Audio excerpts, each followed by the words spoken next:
A storm is brewing in the American coal industry, and it's about to get even more serious. Since 2015, 6 of the nation's top coal producers have declared bankruptcy, and now it appears another industry giant may soon follow suit. Westmoreland Coal, which owns coal mines in Montana, Wyoming, North Dakota, and Texas, along with mines in Alberta and Saskatchewan, is teetering on the brink of bankruptcy. The company's misfortune comes on the heels of a miserable performance in 2017.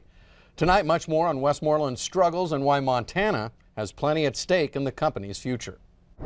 A new report this month from the Institute for Energy Economics details how the fortunes of Westmoreland Coal have turned sour and suggests the company is in serious trouble.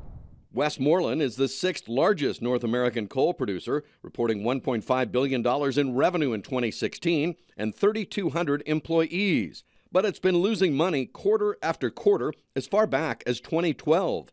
Over the past 12 months, Westmoreland stock has lost 97% of its value, and the company is well over $1 billion in debt. Clearly, investors on Wall Street are not thrilled with the performance of the company, but their credit rating has been falling. It's in junk territory, CCC. Westmoreland owns 3 Montana coal mines: the Rosebud Mine at Coal Strip, the Absolica Mine near Hardin, and the Savage Mine near the Montana-North Dakota border. Energy data analyst Seth Feaster, who authored the report, says the company's struggles are the result of a wholesale shift in America's energy scene. All across this country, a lot of utilities, based on the demands of their customers and the costs inherent in coal-fired power, are moving away from coal. And one of the biggest problems for coal is cheap natural gas. That's really, there's a lot of talk about regulation being the problem, but really cheap natural gas from fracking is what's doing in coal right now. In spite of its troubles, Westmoreland wants to expand its Rosebud Mine near Coal Strip. Just before Christmas, in fact, Interior Secretary Ryan Zinke's office announced approval of the mine's 60-ton expansion, only to backtrack a day later, saying that announcement was an error. Following the false report, Westmoreland's stock price enjoyed a brief rebound. The owners of Coal Strip have done analyses. It is the most expensive mine around, and it's because it's been around so long. You cherry pick. They started out picking the best coal closest to the surface, closest to the plant, where they could put it on a conveyor belt. It was cheap.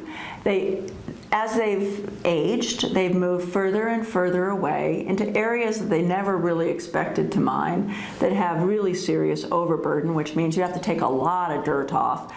They have water quality problems like nobody's business. Ann Hedges with the Montana Environmental Information Center in Helena has been advocating against new coal development her entire career.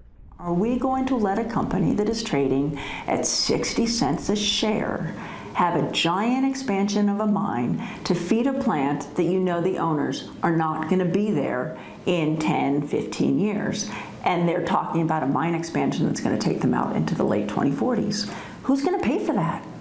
It's going to be the customers of these utilities who are paying for that. And I don't want to pay for something that I'm not going to use. I don't think anybody wants to pay for something they're not going to use.